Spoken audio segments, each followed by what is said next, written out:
All right. Hi, everybody. My name is Joel Pitney. I'm the founder of Launch My Book, and I am very, very, very excited to be talking to Krystaelynne Sanders Diggs today. Um, Krystaelynne is a full-time children's book author who has figured out a way to turn her children's book writing into a career, which is super inspiring. Krystaelynne and I met at the San Francisco Writers Conference a few weeks ago. She just happened to, we had a booth there, and we talked to a lot of authors, and she happened to come by. And I was immediately captivated by her energy. And then I learned a little bit more about what she's done, to uh, to basically pioneer her own path in the children's book publishing industry, publishing all her own books. I think she might even, legally employ her son, who I think you call the CEO of the company. Um, anyway, and so I just really, really wanted to talk to her because she has a lot of insight that I think a lot of aspiring writers, regardless of your genre, could benefit from. So, welcome, Krystaelynne. Thank you. Thank you for having me. So, I think the first question is, how long have you been doing the writing, and how did you get into it? Yeah, I've been writing for several years now, and unfortunately, it came to me through trauma. A child close to me reported that they were being sexually abused, and through that trauma and journey of healing, I took 6 months off my corporate job and began this path of healing, due to secondary trauma, family trauma. I just wanted to take some time off to heal and to help the child heal. And we began this artistic journey, whatever we could do, whether that be traveling. We hired the best trauma therapist that ever existed. And we began this journey of healing. We traveled, we did sports, we took walks, we meditated, anything we could do, but we also found writing and creativity and artistic, expression as a wonderful healing tool.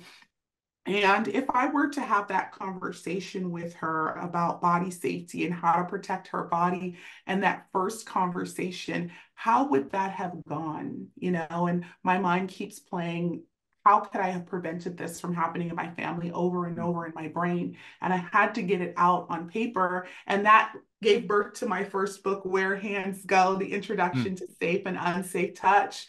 mhm. And from that book, just spawned this whole, it just gave birth to this whole creativity of art and writing and publishing. And it was wonderful. It's been a wonderful journey. Yeah. That's really inspiring.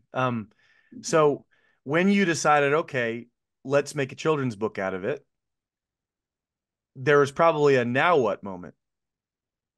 And I would like to know what that moment was like and how you chose to answer the question. Ooh, there is still a now what moment. Every day is a now what moment. But I wrote the book and kind of went on this journey of how to get it in my hands. It wasn't really for the world. It was Mm, mostly for myself and for the little child within me and my family. But we ended up going through KDP just as a self-publishing, just so I can get the book in my hand. I mm. didn't share it on social media. I didn't share it with the world. I just wrote it and had the book in my hand. I shared it with the child close to me. We looked at it. It was amazing. We couldn't believe that, this thing came to life. And I was on vacation and I started getting these notifications. Apparently, a family member or friend had found the book on Amazon and started sharing it and Oh, posting it. wow. It took a life of its own. And I started getting all these notifications, people finding the book and popping up on searches. So uh, it was organic.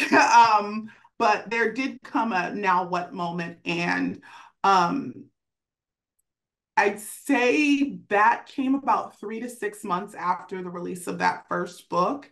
I Hmm. had to decide how transparent I wanted to be with myself online. I hadn't Mm, shared, my family's journey or the book or why it had come to life on social media.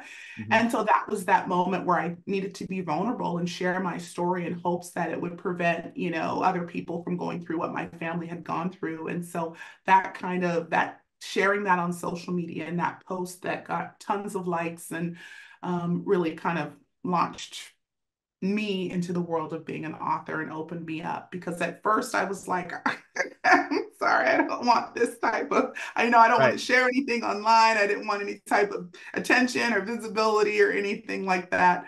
But it was that what now moment of I need to be transparent. I need to share this and I need to divulge what has happened so that way people could, learn from it and heal from it and take the lessons and impart and prevent, abuse Wow. in their households. Yeah.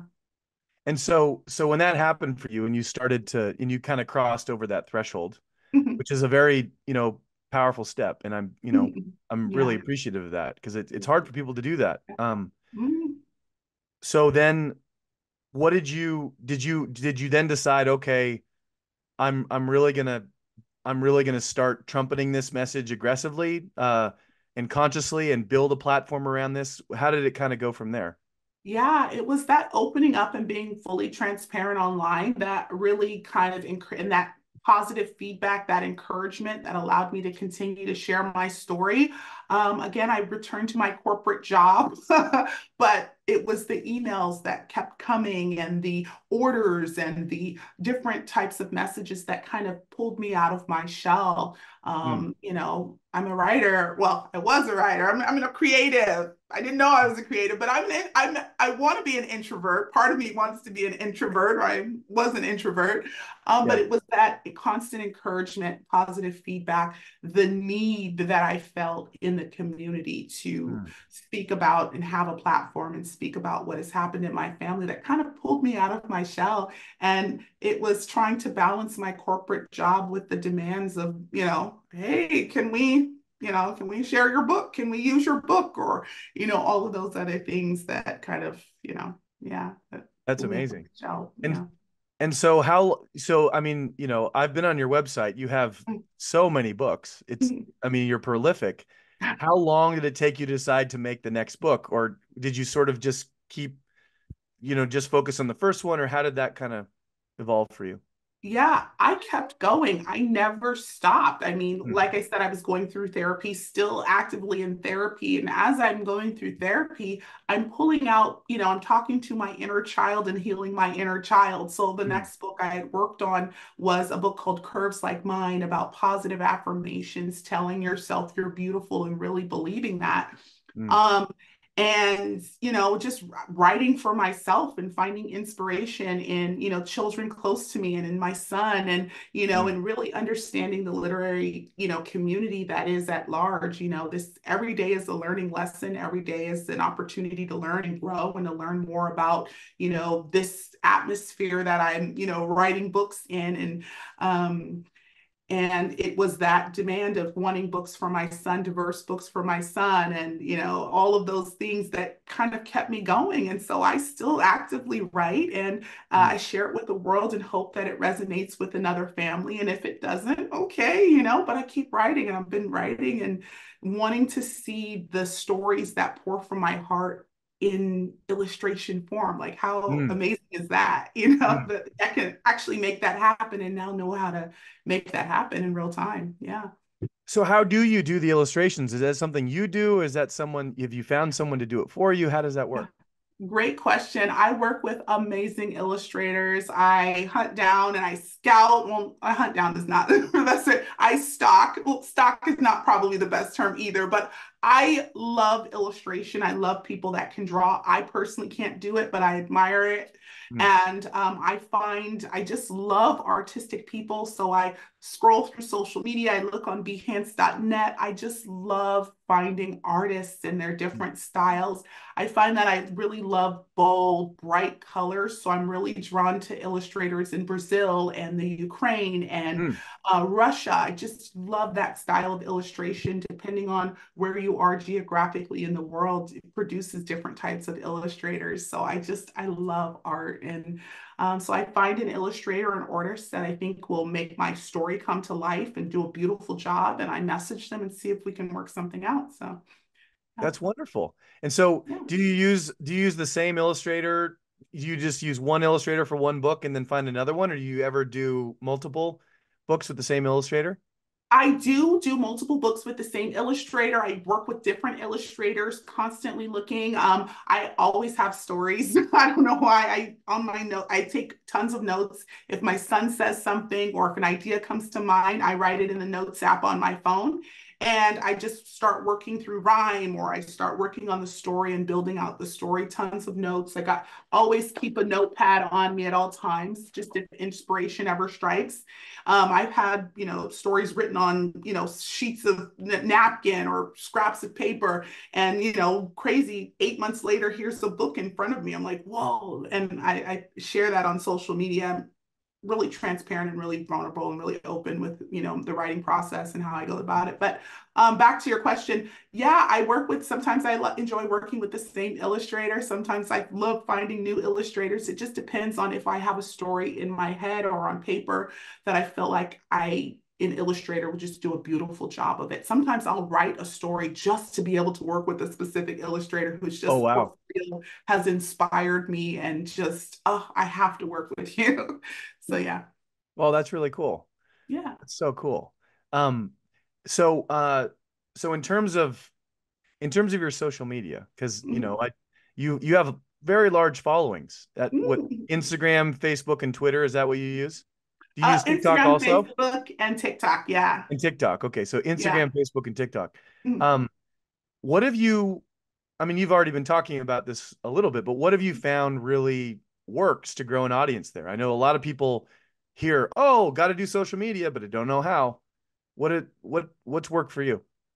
I think it's getting out of your own head, getting over that fear of being vulnerable, posting yourself online, being out there. This idea that you can't do it, that you need to hire someone to do it, that you need to find somebody else with the skill to do it. There are so many tutorials and people just educating you about how to do social media, how to edit a video, how to record. Follow them, learn from them, and do it yourself. That do it yourself mentality has gotten me so far in this, Mm, and specifically as a self publisher. And that is just the biggest hurdle to overcome when it comes to social media. And transparency is key. Your audience wants to see your writing process. They want to see behind the scenes of what's going on in your daily life. They want to see the next book that's coming out. And this world has transitioned from still photos into video. So as much video content as you can capture, the better. If you're going to an author visit, if you're knee deep in the writing process, just sitting on your couch, drinking coffee, record that content, put a fun inspirational quote over it or whatever it is. It may seem, trivial to you, but your audience wants to see that. So, mm. That's awesome. yeah. So, one thing I always think about social media, because Mhm. my company, we're some of those people that people will hire to help them Mhm, to do mhm, social mhm. media. And, Yeah. and our approach is usually to sort of bring out the talent of the author. They might be someone who doesn't know how to do the DIY, but Yeah. but we find that we still need them. We need their Mhm. story, we need their content, we need videos of them, we Yeah. need their writing, we need Yeah. them as much as Yes. possible. Yes. Um, but I always find it very intimidating with social media because you start off and your first video, your first post gets like 2 likes. Mhm. How do you kind of grow, like, I guess sort of practically and then also psychologically, how do you grow? How do you kind of get over that? Just starting off, is anyone actually watching this, to f leaning in and growing that audience yourself? Yeah, it's your mentality. No one's watching it. You're going to create your content for you to Mm, document your journey. This is about you. This mm, isn't about, you know, other people and getting them to follow you and all of that. That's total BS. mm, You document your journey. You create the content for yourself as a record for yourself.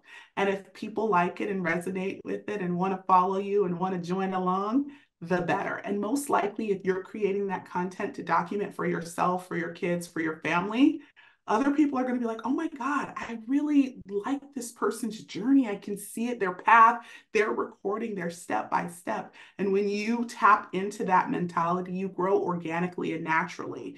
You don't have Mm. to do a bunch of paid ads. You don't have to do anything crazy. You're creating content as a documentation, as a record for yourself, for your family, for your friends, and for your small tribe, no matter how small it is, 2 people, 3 people, 4 people. People will get behind that. They can get behind that. Specifically, also, if you have a mission, if you have a mission that people can resonate with as an author, some sort of driving force that you're conveying with your content, and your content every day pulls that force in, whatever it be, prevention of abuse, diversity in children's books, building self-esteem in children, writing erotica or whatever it may be, that creativity, getting that darkness out, whatever genre you're in. Mm. If people can get behind that mission, or they understand what your driving force is, and you're able to convey that on social media in a way that people understand, hey, I mean, or at least you understand and you can document, you know, people get behind that. Yeah, it's organic. It has to be. That is so inspiring. I love that because you're really speaking to the power that anyone has to use Mhm. something Mhm. to Yeah. because they can use their own experience, their own ideas, their own passion. Everybody has that. Yeah. I love that.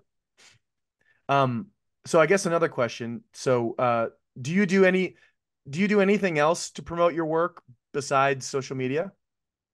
Yes. So okay, so corporate job, what I was doing before all of this, Yeah. I was in digital marketing. I represented other companies, other nonprofits. I did their digital marketing for them. So that transparency and how to correlate that to social media. Um, and so in the beginning, I did test paid ads. I found that they didn't work for me as much. Facebook ads did kind of work, but you really have to test ROI. So, but then I tapped into organic, and organic had far more reach than anything else. And that transparency and hooking people with, content, and them being able to follow your journey in a stream of consciousness. Once I tapped into that, once I changed that mindset, I turned off all paid ads, and I haven't done paid ads in several months, and I haven't had Wow. to. Wow. Yeah. That's amazing. And do you do any other, do you go out there and do interviews like with people like me? Is that something you actively do, or do you do events? Yeah. One of the biggest things is visibility, being out there in the community. If you're a writer and you're interested in becoming a full-time author, you need to be out there. You need to be out from behind your computer, unfortunately, out from behind your book, and get out there in the community. I attend a lot of community festivals, a lot of community events where there are teachers, the fire department is there, the school is there. Everybody's there. They're shutting down Main Street, whether it be the fourth annual, tomato festival. I get a booth, I set out my books, and I'm out there in the community. People like to be able to meet the author one-on-one. And I've gotten so many other opportunities, partnerships with nonprofits, author visits, bookings that for author visits at schools. So get out there in the community, book that table at whatever festival, the Artichoke Festival, I've been there, and go set up your booth and set up your tent and bring out your books and sign books right there. And people really like to be able to connect with the author and meet the author, and then they follow you and they want to know your journey, and they recommend other opportunities to you right in your community, which is great. Mm, that's Yeah. awesome. Um, so I want to ask you a couple sort of publishing questions, uh, it sounds like this has happened so organically for you. It made complete and total sense to go the self-publishing route. Some people go a different route. How do you do self-publishing? There's a lot, I know there's a lot of ways to do it. I know that you can go through Amazon KDP, you can do print on demand. You can also, I just talked to a client on the phone who has a children's book, and they found a printer in China who could print the books for a very low amount, and they ship them over, and they fulfill orders themselves. Yeah. How do you do it, and why? I chose self-publishing as a route without even realizing that I was choosing self-publishing. But I kind of in the back of my head, just because I already know that the publishing industry has so much discrimination, unfortunately, for authors of BIPOC authors and authors of color, that I knew that a lot of authors of color are discouraged from traditional publishing because they submit their manuscripts and they hear nothing or a ton of rejections.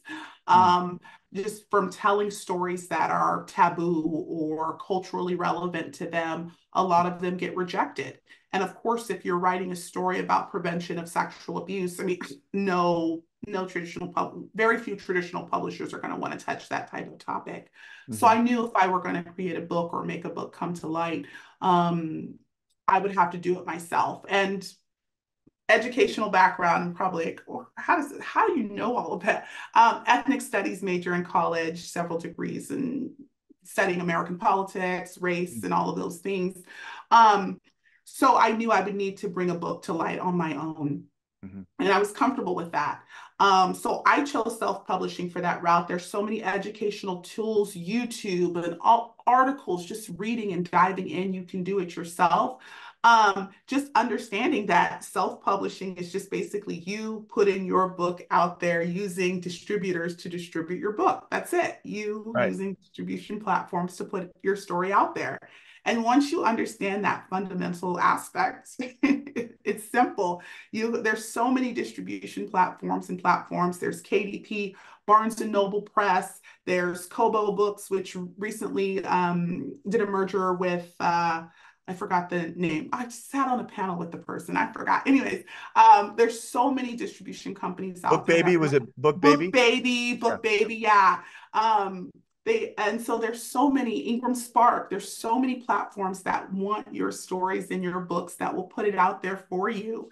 Um, and so just understanding that and using them as a vehicle to, put my book on those platforms. Of course, it took a while until I really had to read and do some deep diving on the industry to understand the industry and how it worked and how it operated. And I'm still learning. I'm no pro, but understanding that and getting that fundamental, aspect. It's just you putting out your story and using these platforms to distribute it. That's it. So, yeah. So do you print batches of your books and then fulfill them yourself, or do you use print on demand publishing, or do you use both?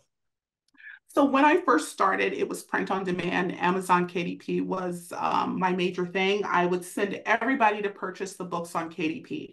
However, I don't want to bash Amazon because, we're working on stuff with Amazon in the background, but the printing quality was sus. People were receiving books that had the words upside down, or they had my cover of book, but a totally different book in the interior.